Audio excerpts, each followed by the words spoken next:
Hello, everybody. Humble Among here with another stream, another Patreon recap stream from the Loons and Goons of Red Moon June. This time with the JCW Blackout Brutality, which was, I didn't catch where they were coming from. I know they said it on the stream. I didn't put it down in my notes though. Kind of slipping with that. I know they mentioned it was a pretty legendary theater in Detroit where they had done some wrestling matches before. I think they said the Hellfire wrestling stuff that they did back in the day was in that building. So yeah, I fucked up. I didn't put that in my notes. The stream started a little bit late, 9:45 this time. Not too bad, but late nonetheless. Let me get in the chat here so I can see what you guys are saying. Almost forgot to get in the chat. All right. In the chat. A Fago. Let's crack that sucker open before we really get into these notes. Thank you, Doxy, as always, for providing this Fago. I'm hoping maybe I can score some Fago on the way down to West Virginia. I will be driving down to West Virginia on Saturday, getting up early.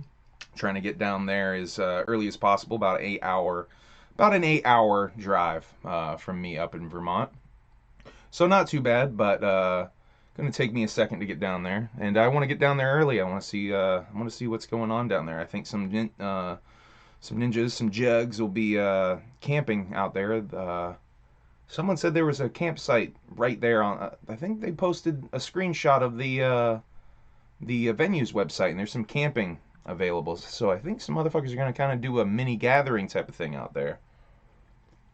Definitely want to see what's going on. All right. So let's just go. I didn't take too crazy of notes, so I'm just going to go through the matches and who won and some of the silly quotes and whatnot that I like to write down, as always. So this was the Blackout Brutality show, so part of that gimmick was a series of blackout matches. This consisted of they turned the lights off for the house lights, if you will, off, and just let the juggalos. I think they were providing flashlights of some kind to the juggalos in the house because they were rather bright. They weren't just regular cell phone flashlights, it looked to me. So the first match was one of these blackout matches. I believe there was 3 blackout matches. 4 if you count the weird main event, which was kind of a combination of we'll get to it. We'll get to it. Blackout match number 1 was Esperatu Maya versus Super Crazy. Fucking ECW, WCW legend. I remember Super Crazy from the WCW days. I grew up watching WCW down south. In South Carolina. I've talked about that before in some of my videos. But yeah, that's my introduction to wrestling. So I saw a lot of these lucha guys that were in WCW back in the day. So that was cool to see. Super Crazy.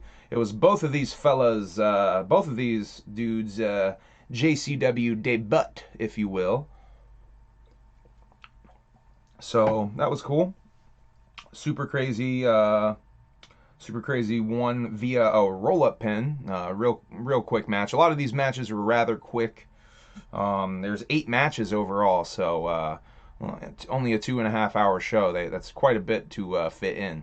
So all of these matches were relatively short. I don't think any of them went over 10-15 minutes. Maybe one of them was like about 15. So the second match was a death match. The Dirty White Boy Chuck Steen versus Aiden Blackheart. At this point, Shaggy pointed out Roddy Hogan was in the house in the front row. Not a lot of people in this place. It didn't seem super packed. But there were some people in the house, obviously. Crowd seemed a little dead, honestly. For the first couple of matches. They got hot eventually in one of these matches. But yeah, the crowd seemed rather dead overall, I would say. But you know, the sound wasn't that great for the ring. You couldn't really hear a lot of the stuff going on in the ring. You could hear Shaggy and Jay's commentating very, very good. commentating on point as always. I love them commentating on their wrestling stuff. It's always great. Guido and Diamond Donovan Douglas. Yeah, fucking love that shit. So this was a death match. So they were doing some light tube gimmicks right out the gate, stabbing each other with light tubes. They knocked over the whole fucking gimmick of light tubes, and that was leaning up against the corner. Broke some of them shits. There was a barbed wire bat. You know, typical death match shit. You know, nothing too crazy though. Violent J quote here: "Every wrestler is responsible for their own mess." When they were talking about cleaning up the ring, if you will.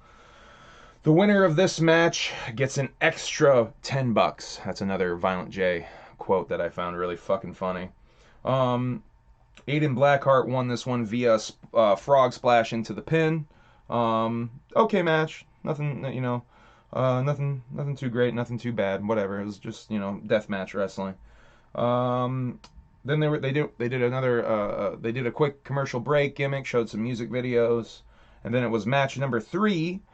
Charlie Jump Steady held this E for so fucking long. Charlie Cruel versus Eden Von England was some bloke, some British dude, British gimmick. This was a women's match.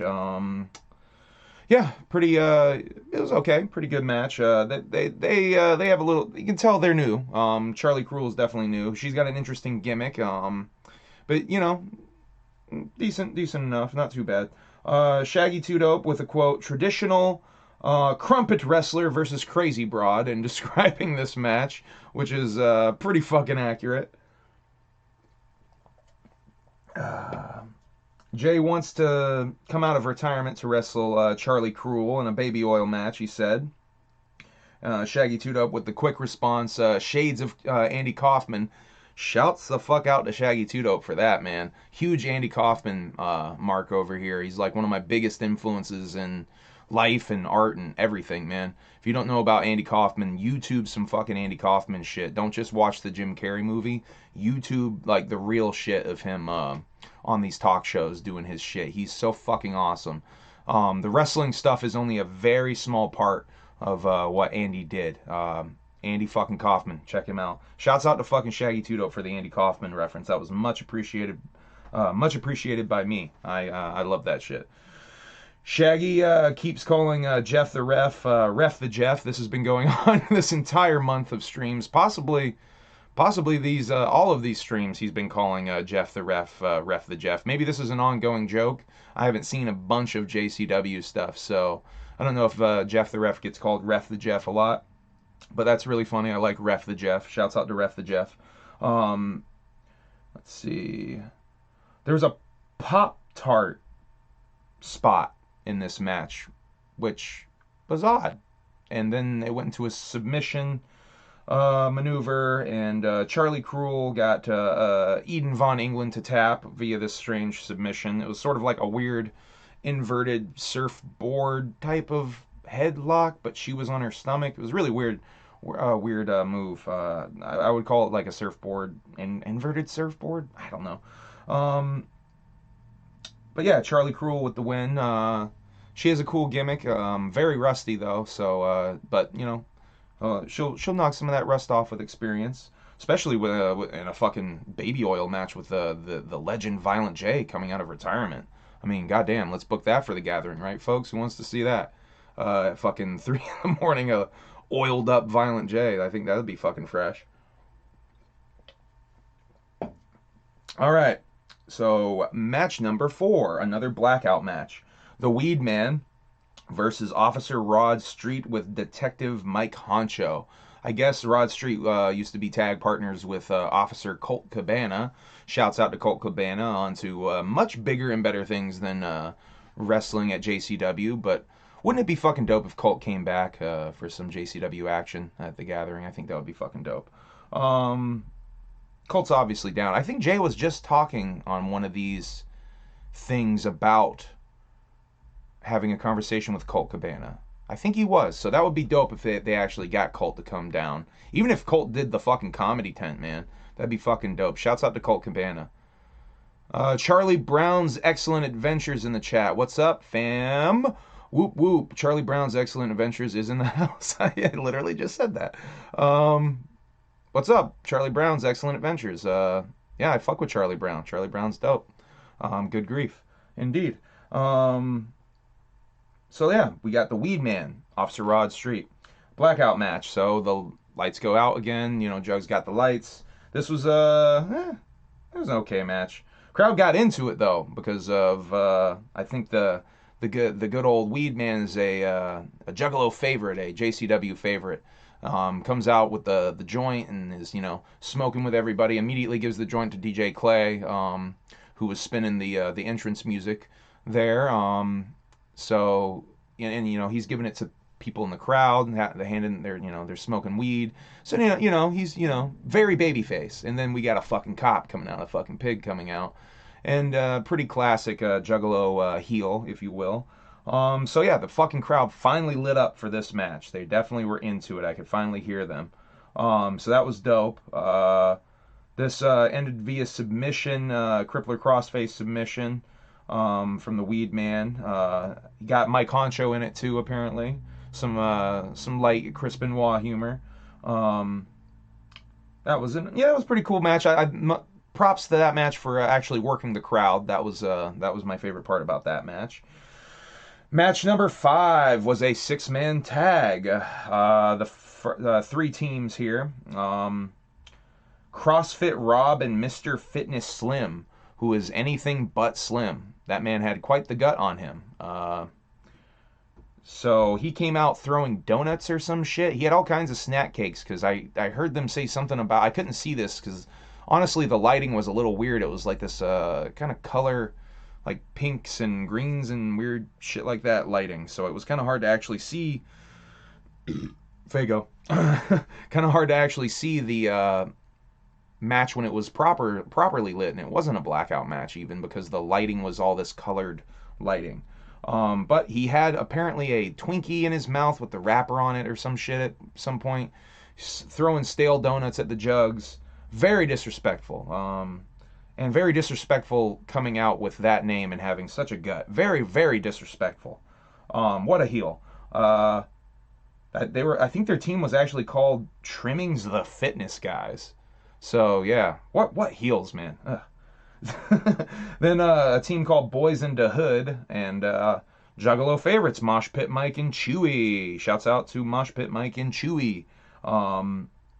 They got bloody for this match. There was quite a bit of blood flowing for this. This was a pretty brutal match. It started off as a rather traditional 6-man tag team, the traditional rules, but Mosh Pit Mike and Chewy were like, fuck that. And it degenerated into a pretty standard hardcore wrestling match. Chairs were being thrown around. There was fork stabbing, all kinds of crazy shit. Chewy pinned one of the fitness dudes for the win. I didn't see what the finish was, but it was, pretty much a hardcore match. So it's probably maybe just a chair to the fucking head or something.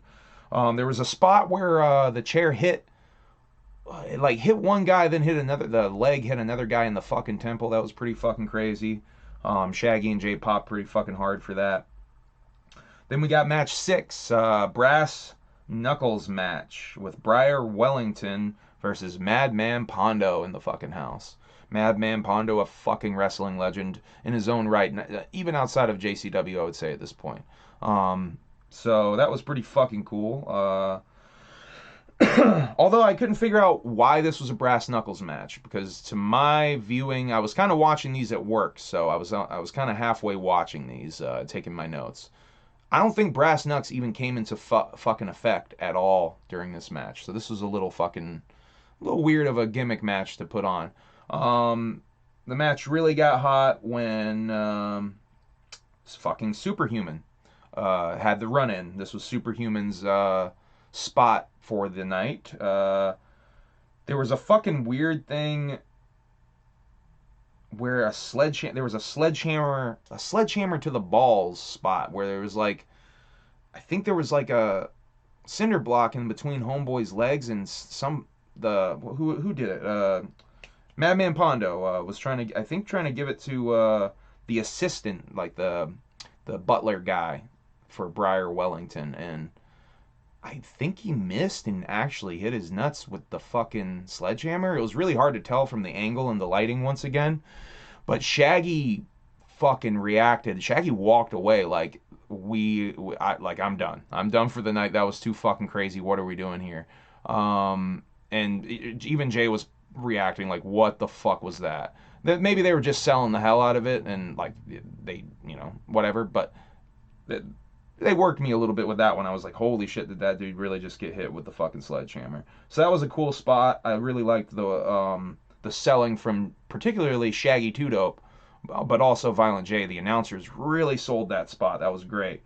But then the match, after the how did that? I think yeah, I guess it was this weird spot at the end where Superhuman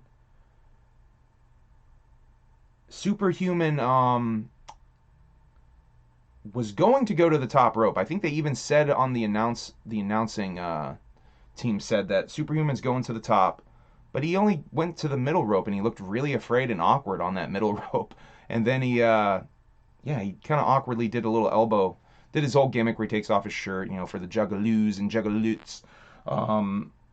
And yeah, he jumped off the fucking middle rope with an elbow drop, but it looked like he was supposed to go off the top rope to me. So I don't know. Maybe Superhuman's a little shook. I know he's been wrestling in wrestling matches though, so I thought he's had some experience at this point and wouldn't be that afraid to jump off the top rope. I mean, he's jumped off of. I guess he's not jumping very high in some of those videos. So maybe he's got a bit of a fear of heights. But I don't know what to think about Superhuman. I've heard some weird things about Superhuman, just being like, yeah, I used to listen to that crap in regards to being asked about being a fan of ICP. And this is, I maybe even shouldn't talk about this because I saw it on Facebook and it could be complete rumor horse shit, but I saw someone say something about Superhuman being racist and not being booked on wrestling shows because of that. If that's true, that sucks. Fuck Superhuman if he's racist. But yeah, figured I'd share that. I shouldn't even be talking about that because it could just be horse shit. But at least I'm telling you it might be bullshit. So keep it with a grain of salt, purely speculation, all that good jazz. Facebook. Fake news. Right, guys? All right.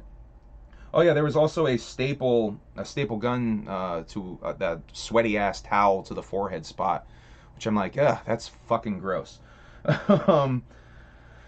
Match 7 was another. They did a break, and then match 7 was a blackout match again. So the lights went out, and we had a wrestler named Funny Bone versus Sin Bodhi. Sin Bodhi being Kizarny from the WWF days, WWE days.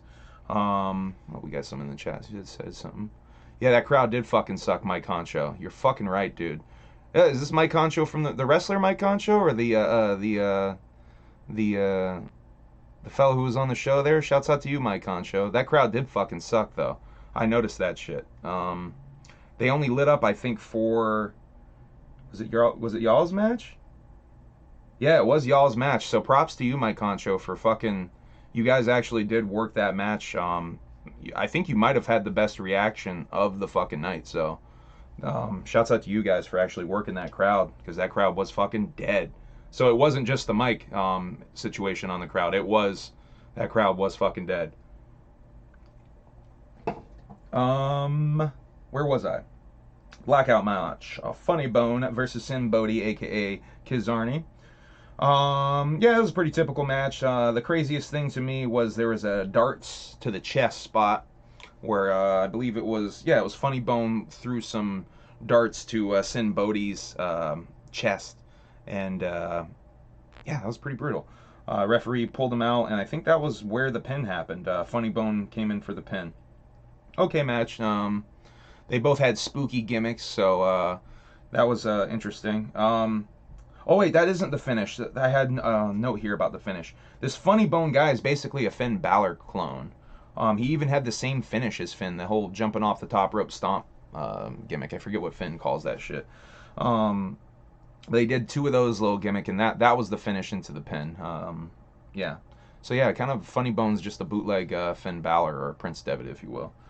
So yeah, then we had match 8, the main event, where every minute the lights were going on and off. Um, so a minute would go by, lights turn off. Another minute goes by, lights turn on. Back and forth, every minute. Interesting gimmick. Don't know if it really added much to the match. It was maybe a distraction from the match, if anything, because these two guys performed well. Definitely deserved to be the main event as far as the wrestling quality. These guys impressed me. We had Shane Mercer versus Congo Kong. Now, Shane Mercer, um, what you would think would be the faster guy, and Congo Kong's a big motherfucker. So they did a really interesting thing with this match where Shane Mercer showed off how fucking strong he was several times and picked up Congo Kong. He even picked him up for the slam. He did a fucking really impressive suplex spot. He picked that big motherfucker up and held him pretty healthily up there. That was really impressive, both of those spots. So Shane Mercer was showing off how fucking strong he was, and then Congo Kong was doing the comebacks and showing off how fucking agile he was. So that was really cool, really good wrestling. Definitely match of the night, I would say. Other than fucking you guys, Weedman and Officer Rod Street with Detective Mike Concho, because they actually got the fucking crowd worked up. That was great wrestling. Yeah, Congo Kong wins via headbutt into the pin. Pretty good show. Pretty good overall show. Like to see these JCW shows with a bigger crowd is what I would like to see. But I mean, stuff's still opening up, so I hopefully if they keep doing this stuff, they can get actual bigger crowd and maybe even a better crowd. Because especially with what Mike said in the chat, I'm starting to think maybe these people aren't even that big of a wrestling fans, and they're just jugs showing up to do some jug shit, late night gathering wrestling crowd shit, where they're not even necessarily that into wrestling. I would like to see some more wrestling inclined jugs in the crowd. But yeah, that's all my notes. This is the second to last stream of the Loons and Goons of Red Moon June. The last stream will be this Saturday. And I don't know. I think I'll do a recap video, but I'll just talk about my experiences because I'm actually going down to West Virginia on Saturday for that one. So I won't be watching it. I guess I probably will end up watching the stream just to look for myself like a real egomaniac. But I will probably be recapping my experiences mostly. I will be doing a vlog / mini documentary type of gimmick of my trip down there and my experiences, and hopefully throw some interviews of some of the interesting jugs that I will certainly meet down there. I'm looking forward to meeting some of you guys and gals and weirdos and freaks and whatever you want your pronouns to be called. Very, very fucking pumped though to get out and see the Wicked Clowns again. It's been a second, man. Been a second since I've been to a live show. Of some shit I really wanted to see, and the ICP's some of the fucking best shit for me to see live. Yeah, so I'm gonna be down there looking like a psychedelic redneck. Gonna take some pictures of myself in my sweet ass outfit tomorrow night and post them. So you guys can very easily mark me and approach me. I'll be giving away some free gimmicks and trinkets and stickers, little things. I'll have shirts and shit and CDs and shit if you want to fucking cop one of those, or I might even just give you one if I think you're a cool motherfucker and you just ask me the right way. You know what I mean? Maybe we should do something fresh. Let's do something fresh. If you're watching this video and you see me out there, what can we do? What can we do? I want to think of a code word. Let's think of a fresh code word. Where if you see me out there, and you say the code word, I'll give you a free fucking shirt. Let's do that. I'll give you a free fucking Bigfoot shirt. How about that? I'll give you a free fucking Bigfoot shirt. Humble Among Bigfoot shirt. If you say the code word Sasquatch to me, okay? You have to come up to me and you have to say Sasquatch. All right? And then I'll give you a free Bigfoot shirt. Let's see. Let's really test this here Juggalo YouTube shit, and let's see if you motherfuckers can get really weird and creep me out and come up and say Sasquatch to me. Oh, that'd be so fucking dope. I hope one of you, at least one of you, says Sasquatch to me. Um, you will win. You will get a free Humble Among shirt if you say Sasquatch to me. Anyway, I will see you guys down in West Virginia. Yeah, so I'm after this Patreon stuff. I have a series of videos I'm going to be doing about other Juggalo topics, about, non-Juggalo topics. Holy shit. I'm going to do some paranormal stuff. And I'm going to start doing a regular ass podcast, I think, where I sort of just talk about shit going on in entertainment news, whatever I want to fucking talk about. That'll be called the Humble Among Broadcast System, or HABS for short. So yeah, look forward to that. I'm having a lot of fun doing this YouTube shit. Hope you guys are enjoying it. I'm going to go hang out and, I don't know, watch this Nickelodeon documentary on Hulu, or maybe record music. I don't know. Do something. We're gonna do something over here. But thank you as always, Juggalos. I will see you in West Virginia on Saturday for all of you attending the Chicken Hunt and Hootenanny Hoedown. I'm fucking looking forward to it. Very excited. Yeah. Bye. Whoop whoop.